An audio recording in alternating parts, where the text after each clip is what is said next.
I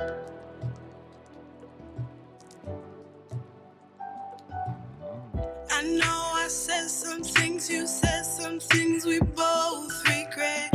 And now our prides both collide. Eyes shut wide, we can't see ahead. Keep going back and forth about who hurt who first. Constantly fighting about who hurt who worse. So can we take a step back? Back to the way we used to be.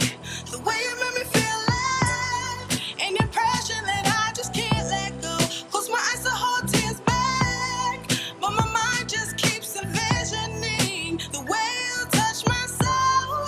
I'll be damned to let you go. I will never forget you, and my heart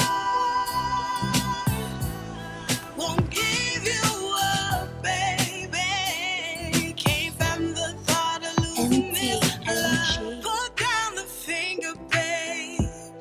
I had enough. Lately we can't remember how to really love. I'm sick and tired of putting up a front. You know you miss my love, I miss your love. So can we take a step back to the way we used to be? The way you made me feel alive. An impression that I just can't let go. Close my eyes to hold tears back, but my mind just keeps envisioning the way you touch my soul. I'll be damned to let you go. I will never forget you, and my heart won't give you up, baby. Came from the thought of losing this love.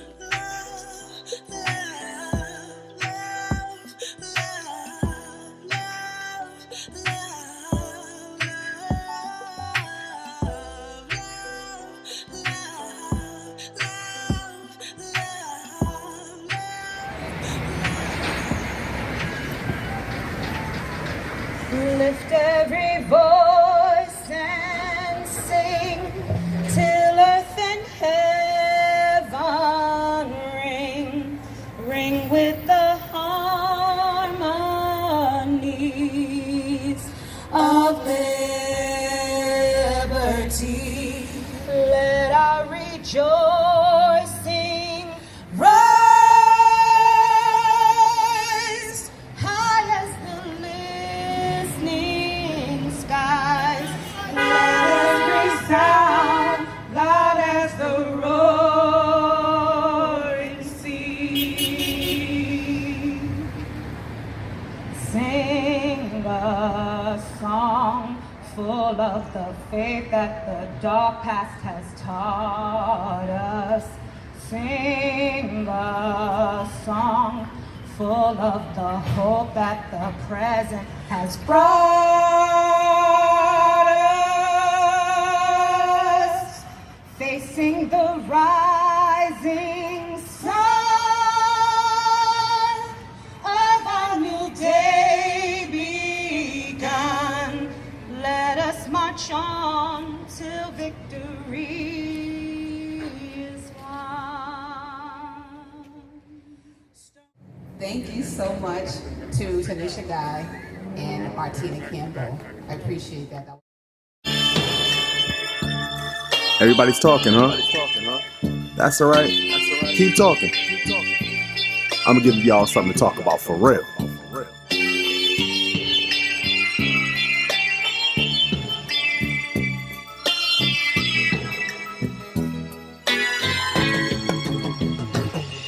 I'm surrounded by devils, but have God as my words. Diamonds to furs, living's all I want in this world. Harder to earn, I feel it, so I relax when they drive. Silk linen, pretty women, now I'm staying alive. Avoiding the high, I can't cause they loving the flow. Gazelle frames, Adidas sneakers, now I'm ready to go. On late nights, on red flights, got a bubble to show.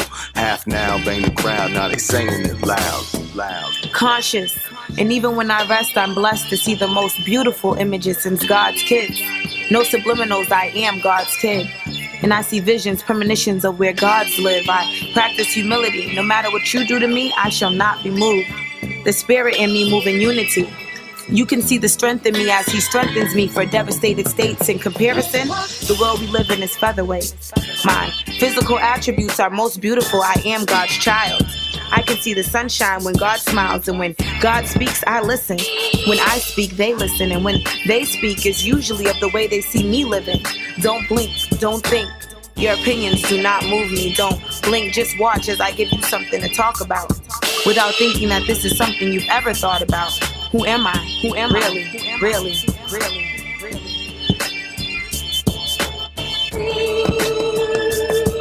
Keeping it low, breathe my flow, then move on. Dreams of fame, taking trip, going abroad. World trade, I'm paid, hoping never to bomb. Don't lust cars or Jews, women to fly things like big diamonds. Sitting on gold rings, that life so frivolous, like Desi R's ridiculous. My dreams, I'm living it, so I snore when I dream. So I know why y'all talk about me. I am the prototype for those who like righteousness. Right, and this is like my rite of passage, and they mad cause they can't master this. I am my only competition, and more than confident. I only wish these cats would listen, but instead they pay attention to what I see. What I see is a room full of gossipers, preposterous. It's not the way we ought to live. Nah, a room full of gossipers, preposterous. It's not the way we ought to live. People are supposed to talk, so let them talk. If they're not talking, you ain't even doing it right. So make sure whatever you're doing, give them something to talk about.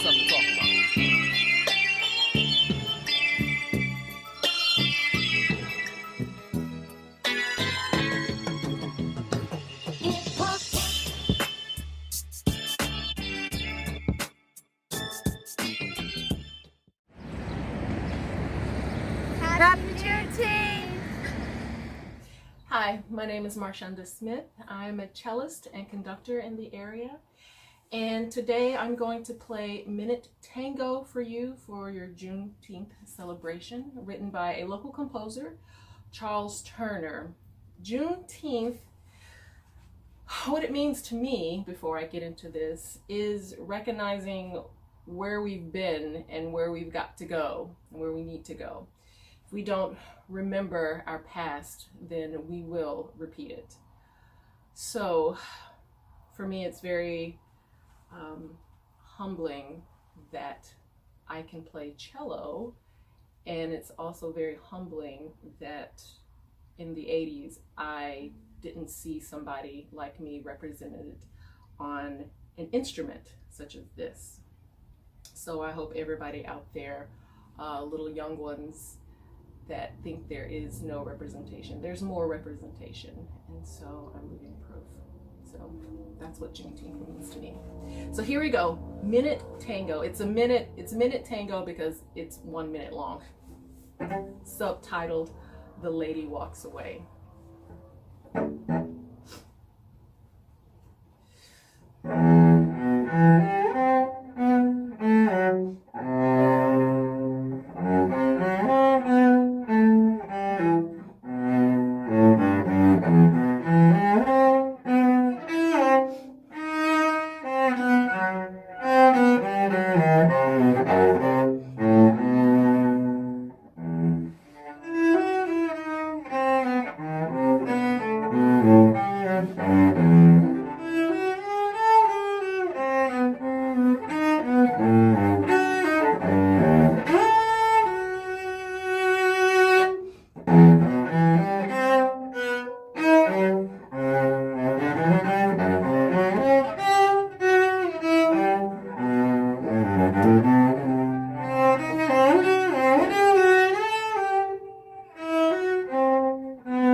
Thank you.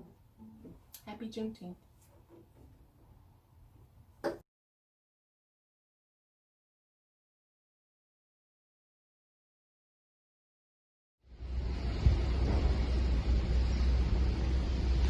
Come hither. First letter from the slave quarters. Come hither. See my structure dusty, ancient, yet appearing new. I whisper untold tales of how I was built, how I grew. Untethered, come tiptoe towards my front door. Glean ghosts of folks who slept, lost, loved upon my floors. Secret story keeps the silence of those days corrupt. Secret story is a beacon to our current days erupt. Slink or sulk or stomp. Forward ears upon my walls. Listen for the wails, distant hopes, dreams, black humans stalled. I am called slave quarters, long fabled, forgotten biography. Slave quarters is my name. Unveil my mysteries.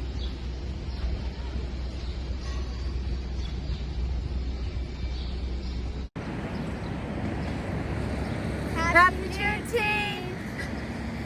Yeah, just like what do you see as the next steps for change in keeping the visions of freedom that we're reminded of by Juneteenth?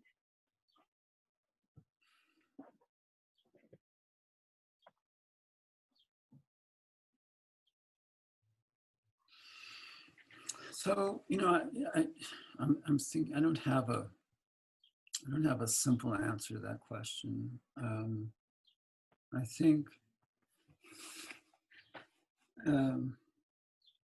think all of us, no matter where we're situated, whether we're situated in a position of privilege or privation,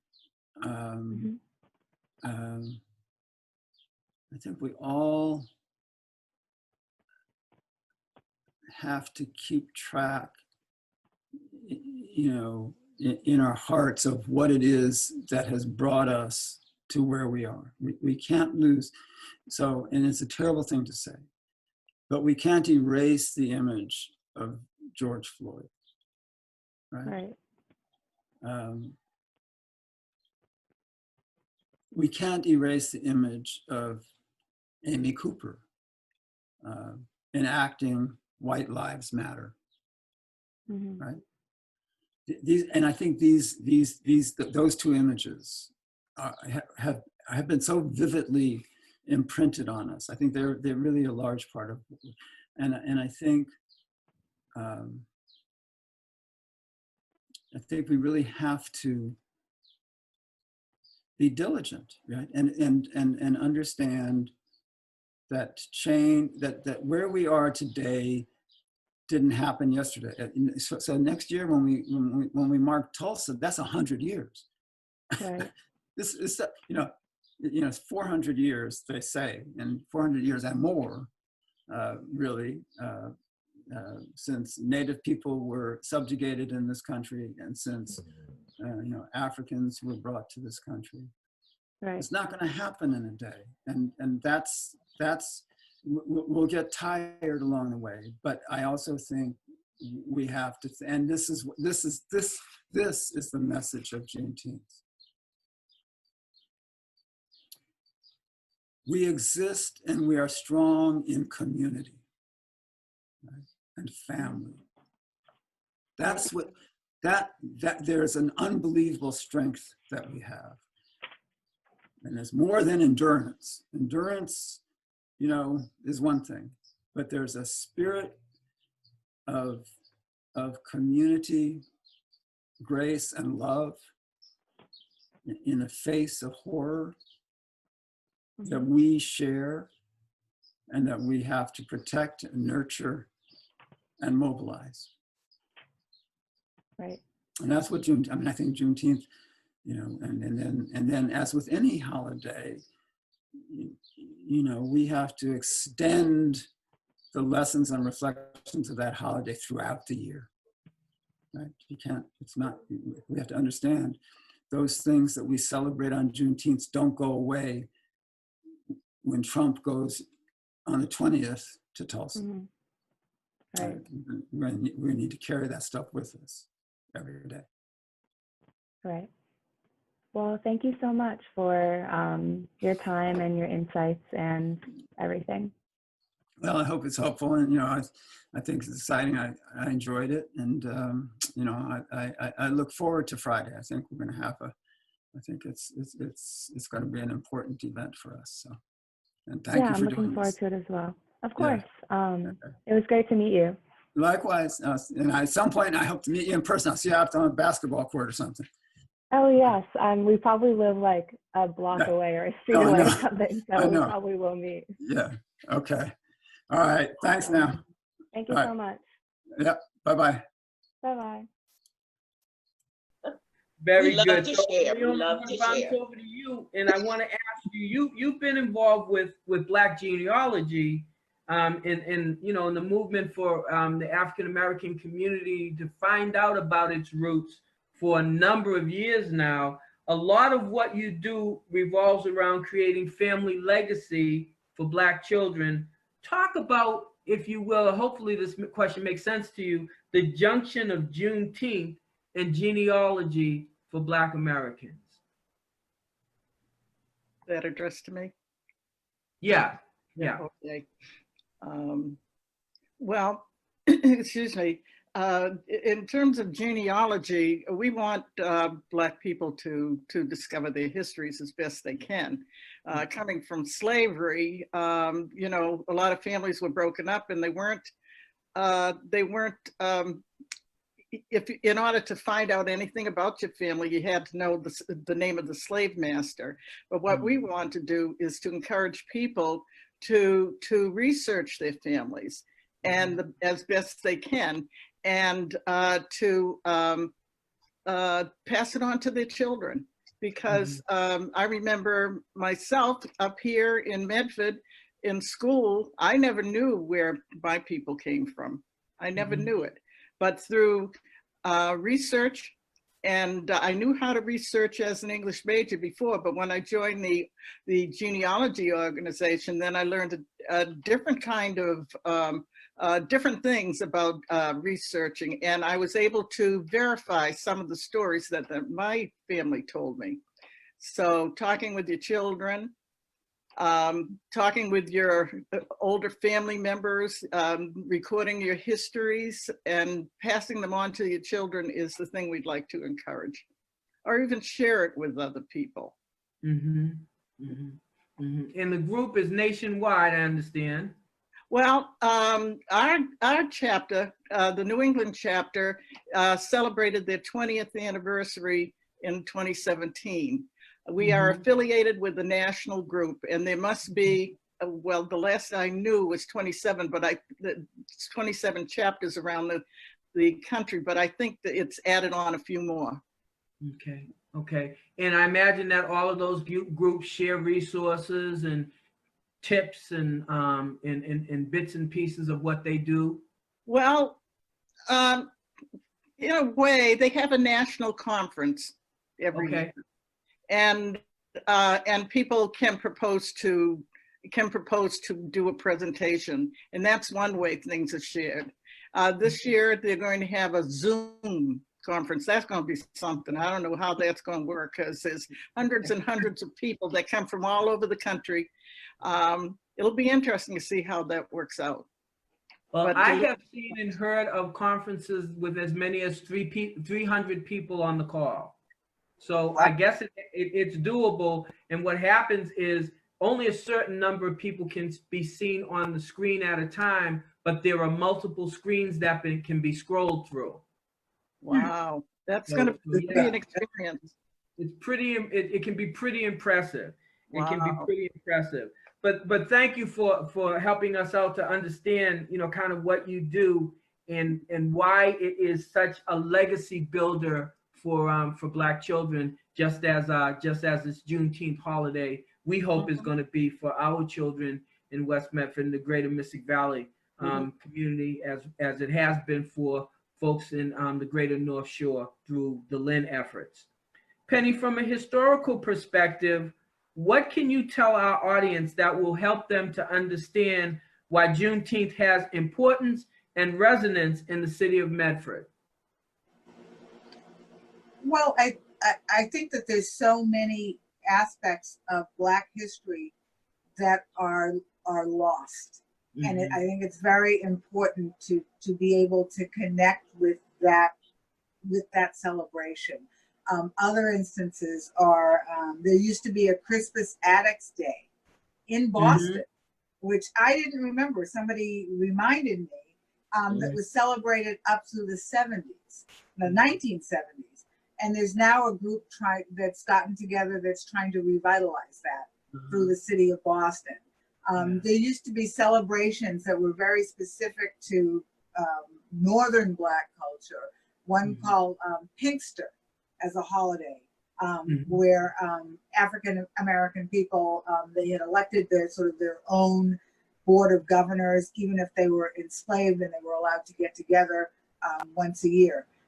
And there are a lot of things that we've just lost in a sense of connectedness. So that's why I think Juneteenth and many other celebrations are a particularly important way of bringing Black people together and having them understand and know more about their history. Fantastic. Fantastic. So, Nicole, I want to bounce back up to you. What kinds of things have you typically done or even wanted to do as part of your annual celebrations in the city of Lynn?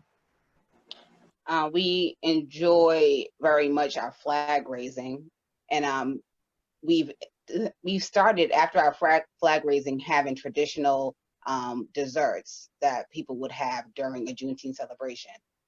Obviously it's COVID right now, so we can't do that this year, but last year we were able to have a strawberry shortcake dessert that we shared with the community. We were able to have sweet potato pie for the community to taste. We were able to have, I guess, strawberry soda, which isn't that very healthy, but we had that as well for them to taste, so that they can get also they can learn about African American meals as well, desserts, and try something different from a perspective that they really haven't explored African American food on the North Shore.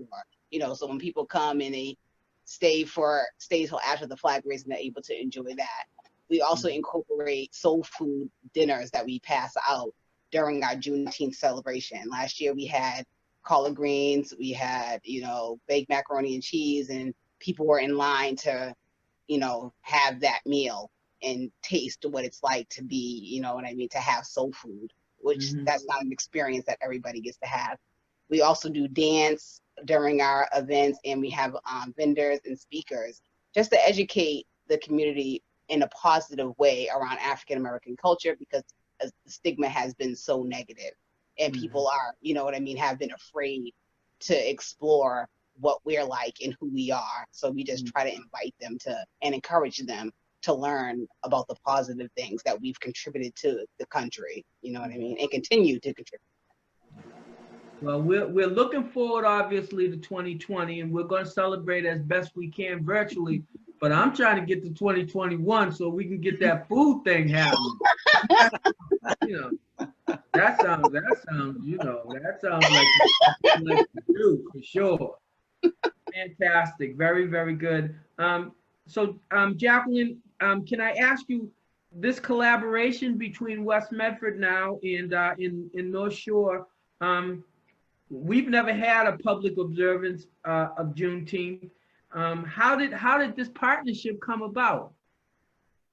Well, one of the ways is my daughter lives in West Medford, and she had worked a couple of years over here, and she thought, well, and she's involved with the NAACP in West Medford, and also the West Medford Community Center.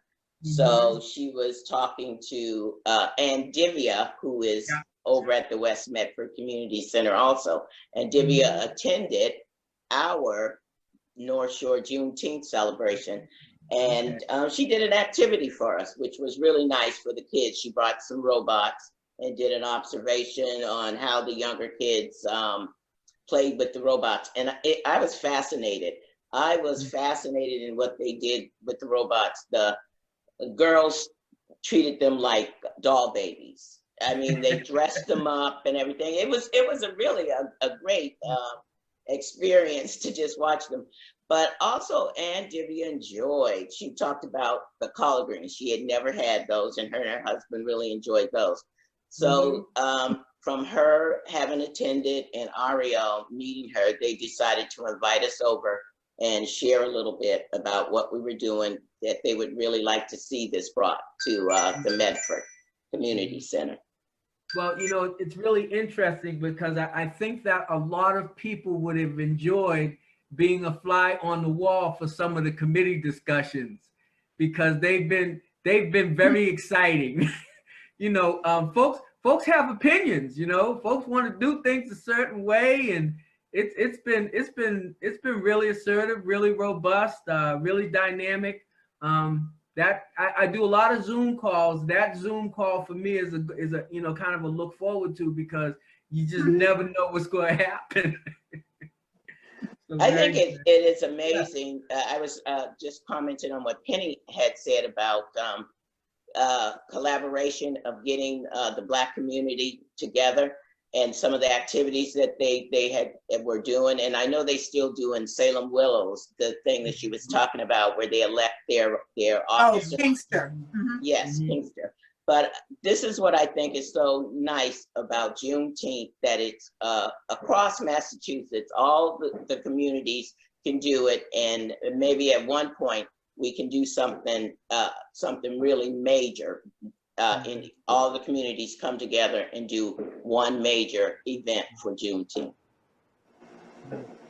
Yeah, I mean, it sounds like, again, you know, as we were talking about earlier in our discussion, sounds like an opportunity. It sounds like a window is opening up for us to do something grand, as you said. Although clearly, you know, you're celebrating people. You've done some wonderful things for your communities, and you all have important stories to tell. And that's really what we've tried to make Words and Music, at least the words portion, be about. Well, actually the music portion as well. We've tried to make it be about people telling their stories. So I'm going to start with you, Nicole. What's your last word on things tonight?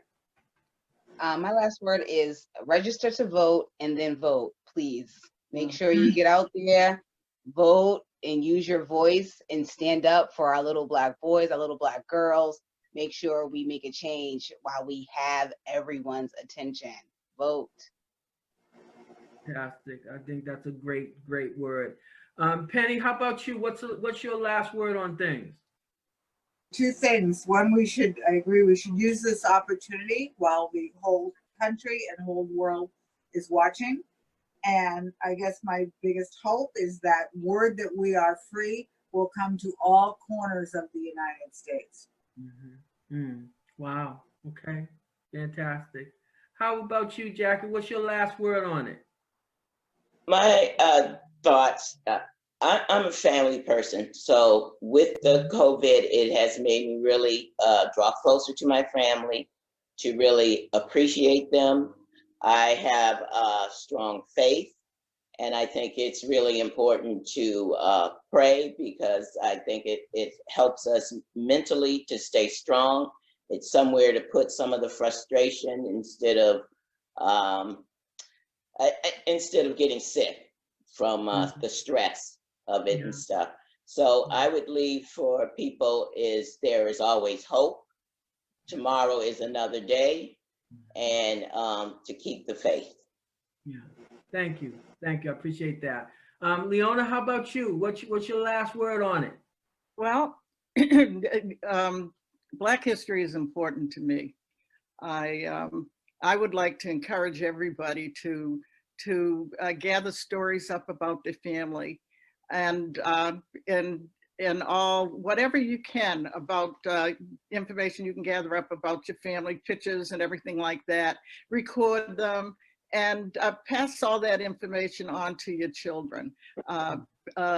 It is, you know, the stories that maybe some of your people have said, you know, as you grew up. I know I can remember that I've heard stories, but you know, with my researching the actual documents and all, I find that there may not be actually fully true, but there's some semblance of truth about the stories that your people tell you.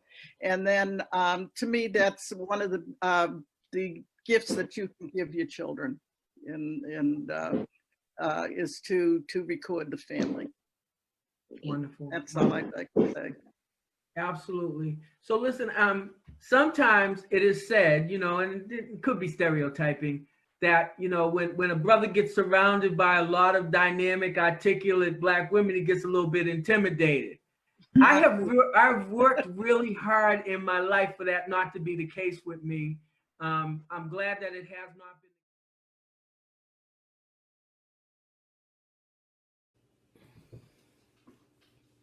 Hello, my name is Jacqueline Fitzhugh, and today I am going to show you how to make hot water cornbread. It's very simple, and this is a meal that those of us that grew up with not so much of plenty was served in our homes, and it was a treat if you added sugar to it, or you could add garlic, or you could have different flavors in it. But one of the things I'd like to say is this is the most frying that I do, because I gave up making deep fried foods and stuff. But this is the most frying that I do, and it's very simple and straightforward. In fact, I usually just make it by eye rather than using measurements. So I'm going to try today to give the measurements that I use rather than just eyeballing it. So what I have here is cornmeal, and I'm going to measure out probably about 2 cups. 2 cups of cornmeal.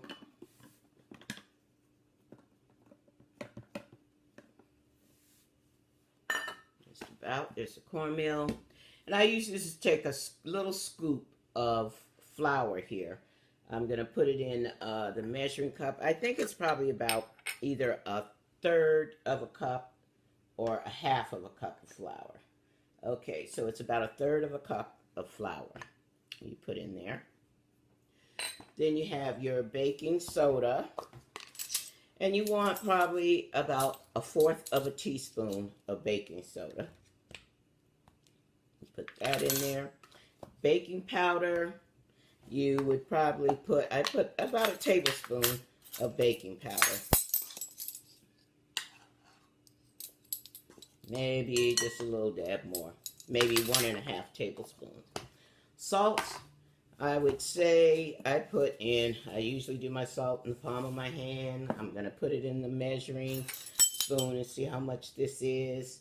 It's a little under 1/2 teaspoon, so 1/2 teaspoon salt. You take all of this and you mix it up. Make sure all your dry ingredients are well blended. I'm on the hunt for my whisk.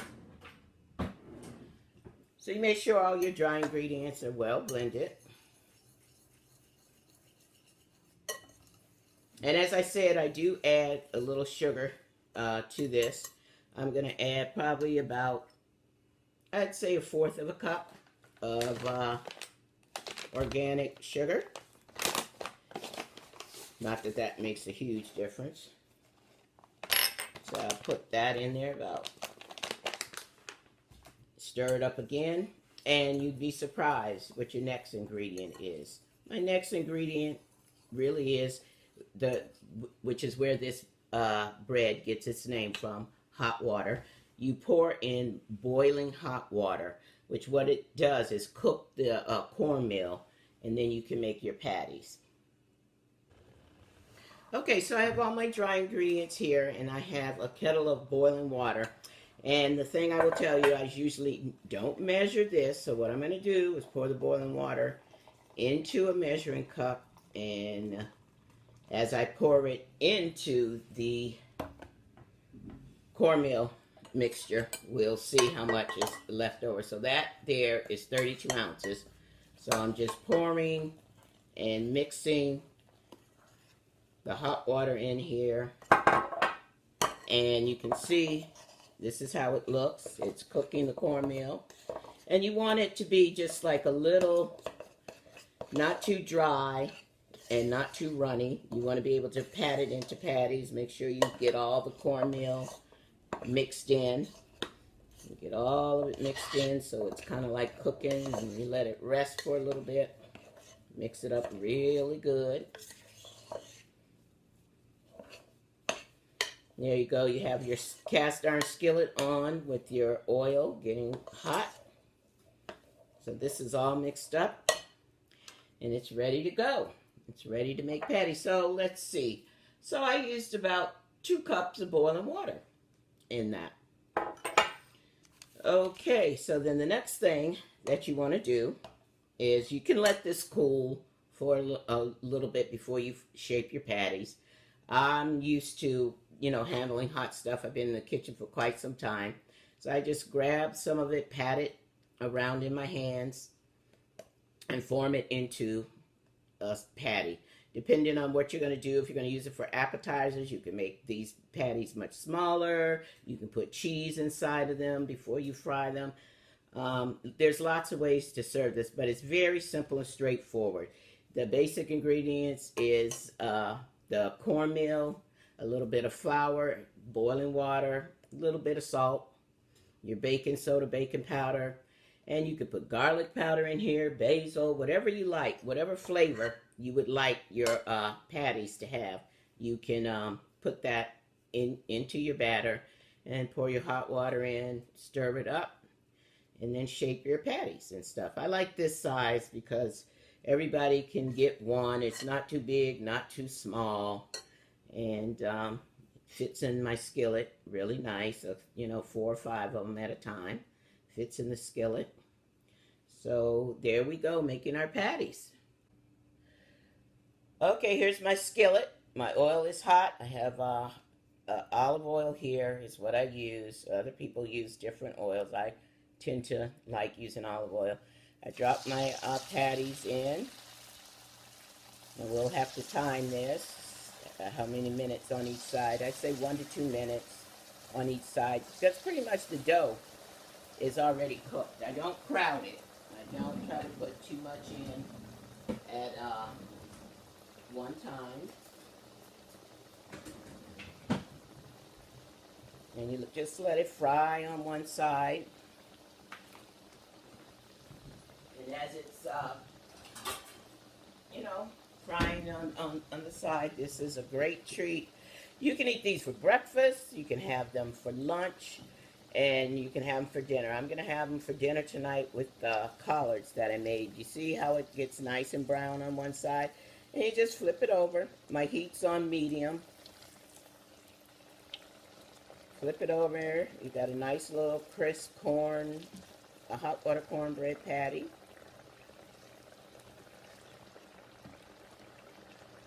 And usually I don't use this much oil. This is, I use about half this amount of oil. But today, when you cook by sight, things happen. It's never the same each time. So this is the hot water cornbread. And you take it out, lay it on a nice paper towel to get rid of some of the oil in it. And you serve these, warm. And there you go. You have a nice little hot water cornbread patty. So I hope you enjoyed this demonstration. I hope you will try some of these recipes. And happy Juneteenth. Thank you.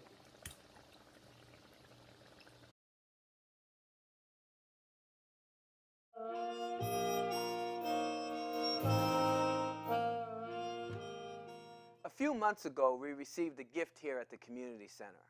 Our friend, Stephen Paris, donated a treasure trove of photo albums from the estate of his late stepfather, Whitfield Jeffers. Part of that gift was an unbelievable cache of military photos and published yearbooks from the 1940s, featuring soldiers of the 372nd Infantry and 272nd Field Artillery Battalion.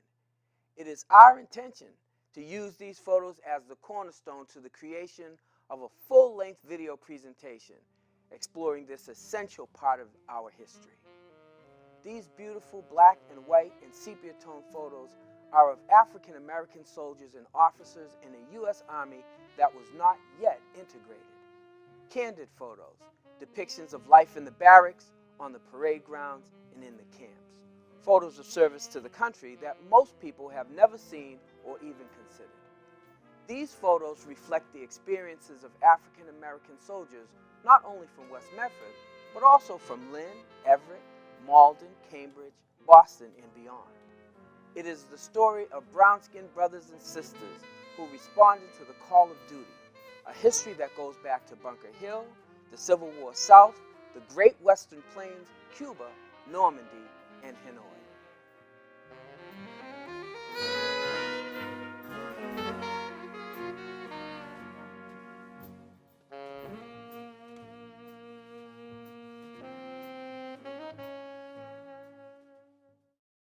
So, I guess the question is, why do we want to engage in this video project at this point in time?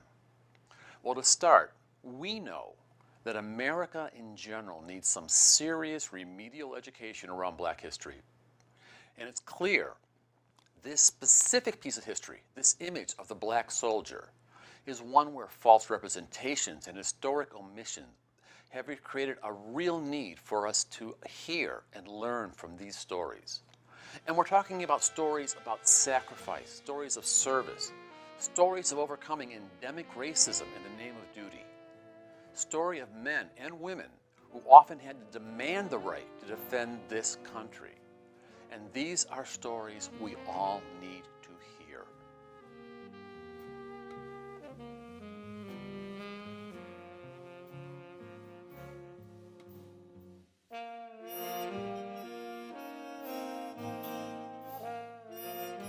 From the perspective of the West Medford Community Center, this is a story we feel we are uniquely equipped to tell.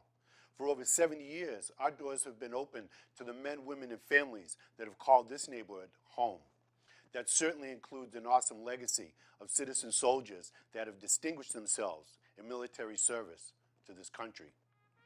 It's apropos that we can now dig deeper into their stories and illuminate some important history for a great generation of African American heroes. I, for one, can't wait to see what unfolds, and I'm excited about partnering with our dedicated seniors, local educators, historians, and storytellers to bring this project to life.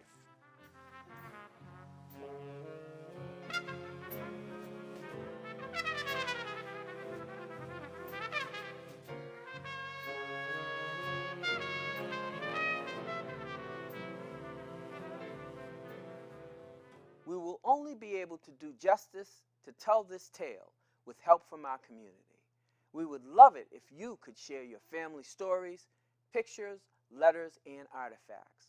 We will also need support from community partners willing to contribute the additional resources we'll need to make this happen. We won't be able to tell the whole story, but we definitely plan to tell some of it. In the end, I think you'll be glad we did.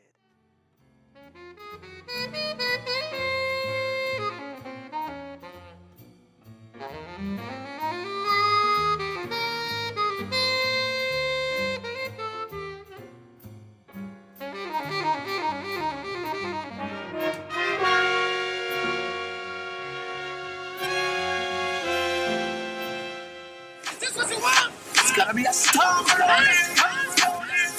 Is this what you want? Hey, where your name, girl? Where you come from? Where your age, girl? Just back it up and give me waist, girl. Just back it up and give me waist, girl. Hey, where your name, girl? Where you come from? Where your age, girl? Just back it up and give me waist, girl. Just back it up and give me waist, girl. Just back it up and give me waist, girl. Just back it up and give me waist, girl. Just back it up and give me waist, girl. Just back it up and give me waist, girl. Just back it up and give me waist, girl. Just back it up and give me waist, girl. Just back it up and give me waist, girl.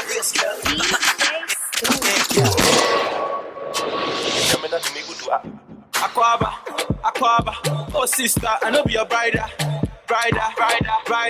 Give me one chance, make I be a fighter, provider. Go to for my man, make I be a pastor. We in Juneteenth, make I be a sponsor.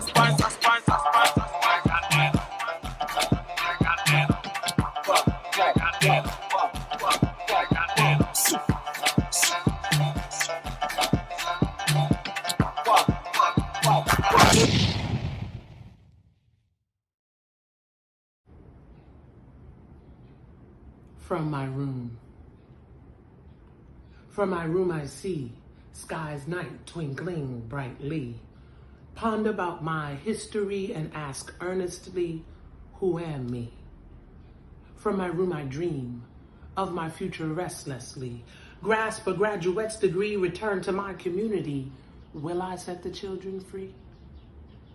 From my room I hear gunshots seeking flesh I fear. Love and lust and HIV, will I live to see the next century? From my room I read, fattening my brain cells I feed. Off the knowledge I receive, I conceive a world less ghastly. From my room.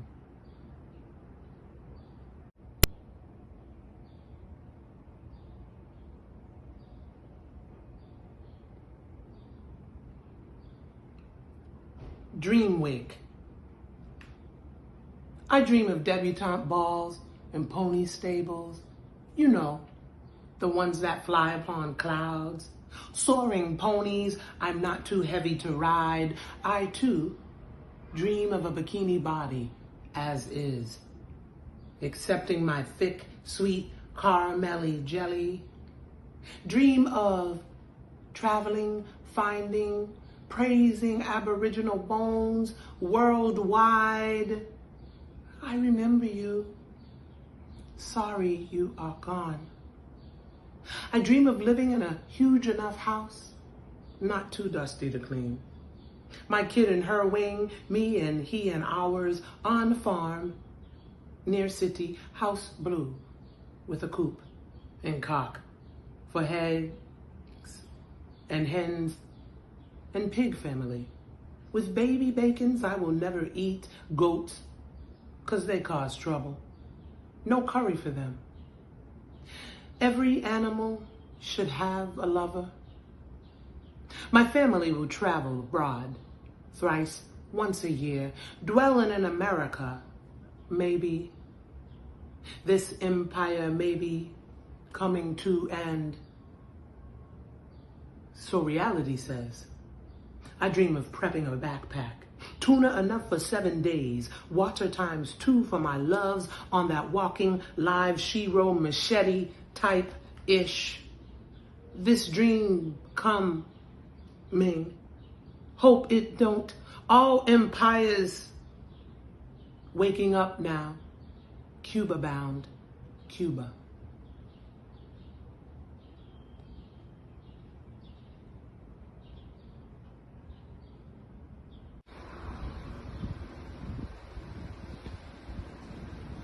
Youth poetry, publishing it with Youth in Dorchester.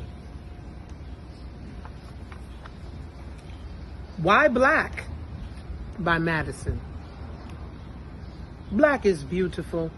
Black is empowering. Black is the start of the world. Have you ever heard Black Lives Matter? Well, they do. Black folks are hated over the color of their skin, but hey, blacks should be loved. We've only had 1 out of 45 as a black president.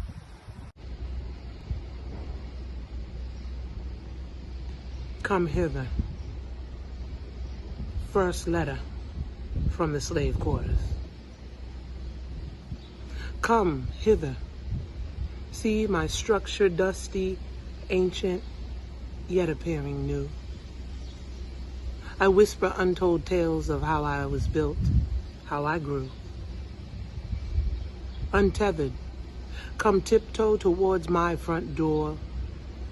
Gleam ghosts of folks who slept, lost, loved upon my floors. Secret story keeps the silence of those days corrupt. Secret story is a beacon to our current days erupt. Slink or sulk or stomp. Forward ears upon my walls. Listen for the wails, distant hopes, dreams, black humans stalled. I am called slave quarters, long fabled, forgotten biography. Slave quarters is my name. Unveil my mysteries.